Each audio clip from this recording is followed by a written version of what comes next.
Certo, pessoal, dando início à primeira aula da disciplina de matemática, eu vou falar sobre função do primeiro grau. Primeiramente, o que é uma função? Uma função ela é uma regra matemática que relaciona cada elemento x de um conjunto alfa a um único elemento y de um conjunto beta.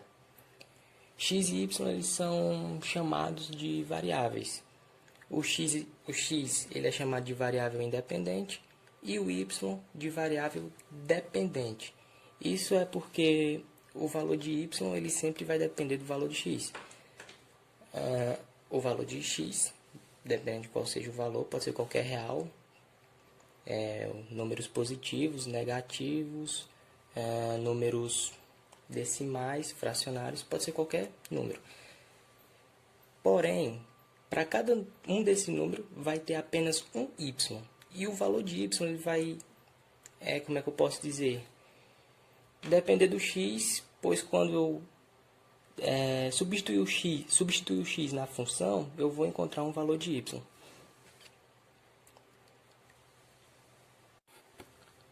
A lei de formação de uma função do primeiro grau. A lei de formação é nada mais do que a escrita. Como se escreve uma função do primeiro grau? Ele vai ter o formato de y igual a ax mais b, y igual a vezes x mais b, onde o a e o b vão ser números, certo? Aqui é só uma representação geral, mas o a e o b eles vão ser números. A e b eles vão pertencer aos conjunto dos reais, ou seja, eles vão ser qualquer tipo de número, positivos, negativos, decimais e fracionários. Porém, existe uma restrição. O a tem que ser diferente de zero para a função do primeiro grau existir. É uma restrição apenas. O b ele pode ser zero, mas o a não. Aqui a gente já tem alguns exemplos de funções do primeiro grau, já com o a e o b sendo números, certo? E, como eu posso dizer, aqui eu vou mostrar através dos exemplos como identificar quem é o a e quem é o b, certo? O primeiro exemplo é y igual a 3x mais 4. O a, numa função do primeiro grau, ele sempre vai ser o número que está acompanhando o x. Vocês podem ver aqui em cima, o a ele sempre vai estar acompanhando o x, certo? Nesse exemplo, o número que está acompanhando o x é o 3, então ele vai ser o nosso a. O b, ele já é um número independente, ele é um número que não acompanha nenhuma variável. Nesse caso aqui é o 4, então o nosso b será o 4. O nosso segundo exemplo é y igual a menos 10x mais 5. O número que está acompanhando o x, dessa vez, ele é um número negativo. Ele vem acompanhado de um sinal negativo. Então, o nosso a, ele vai ser menos 10. É bastante importante lembrar a questão do sinal. Quando o número é positivo, a gente não bota o sinal na frente porque já se subentende que o número é positivo, certo? Mas quando o número é negativo, não. Existe a importância do sinal para representar que ele é um número negativo. O número isolado dessa função é 5, então o nosso b será 5. Nosso terceiro exemplo é y igual a menos 0,6x menos 11. O nosso a vai ser um número tanto negativo quanto decimal. O número decimal é aquele que tem vírgula. É permitido. Okay? O a, aqui, ele não está sendo zero, ele está sendo 0,6. É um valor diferente de zero. Então, é permitido. Negativo, sempre lembre de botar o sinal. O número isolado aqui é menos 11. O quarto exemplo é y igual a 7x menos 1 meio. Nosso a é o número que está acompanhando o x. E o nosso b, ele é um número fracionário. E negativo, lembrando do sinal. É aquele número que tem o numerador e o denominador, um número em cima do outro. O número fracionário, ele nada mais é do que uma divisão. É a divisão do número de cima pelo número de baixo. Aqui a gente pode ler também como 1 dividido por 2.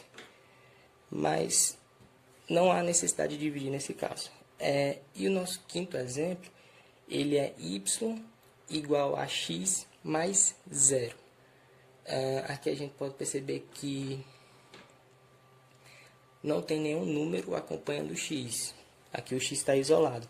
Quando isso acontecer, vocês já podem afirmar que o número que está acompanhando o x é o número 1. Se tiver o x isolado, o nosso a vai ser o número 1, certo? E aqui o b está sendo 0.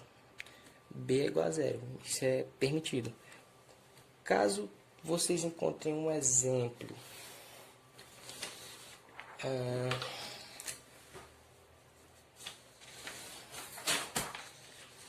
nesse formato, y igual a 2x, o nosso a ele vai ser o número que está acompanhando o x, e o nosso b também vai ser 0. Quando vocês encontrarem uma função que não tem um número independente, não tiver nenhum número à solta, vocês podem considerar que o b é igual a 0. Pronto, aqui eu vou dar alguns exemplos, 2 exemplos de funções que não são do primeiro grau. Elas são funções, mas elas não são as funções que a gente está trabalhando, ok? O primeiro exemplo é y igual a 2x elevado ao quadrado. Ela não se encontra, o erro dela na realidade é porque, deixa eu ver se dá para colocar aqui. Nessa função, o x está elevado a um número. Existe a presença de um númerozinho no expoente do x. Isso significa que ela é uma função, porém de outro grau. Nesse caso é do segundo grau. Ok? Na lei de formação, a gente pode perceber que o x ele é uma variável que não está elevada aqui a nenhum número. Essa é a diferença entre os dois.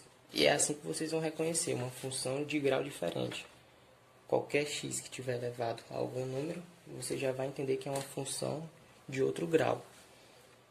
O segundo exemplo diz y igual a 1 sobre x. Também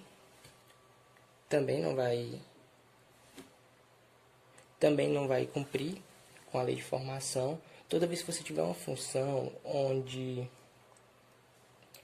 o x estiver no denominador, de alguma fração, ele não vai ser uma função do primeiro grau. Porque funções assim se chamam de função inversa. É quando o x ele tem um expoente negativo. Ok? Então não vai cumprir a lei de formação, logo ele também não é uma função do primeiro grau. Pronto, aqui nós vamos ter 3 probleminhas de função do primeiro grau.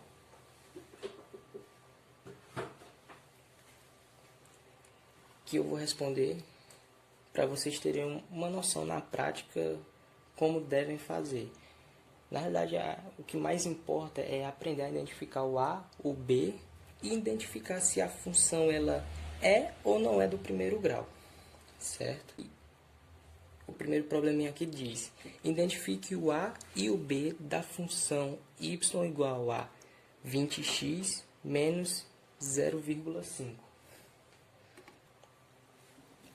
Certo, aqui é basicamente a mesma coisa que eu mostrei nos outros exemplos, mas o passo a passo seria identificar o a e o b.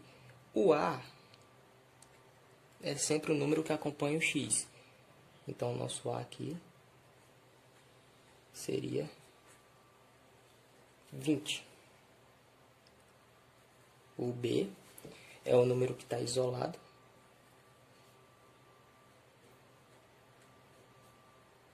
Lembrando do sinal, é um número negativo e decimal.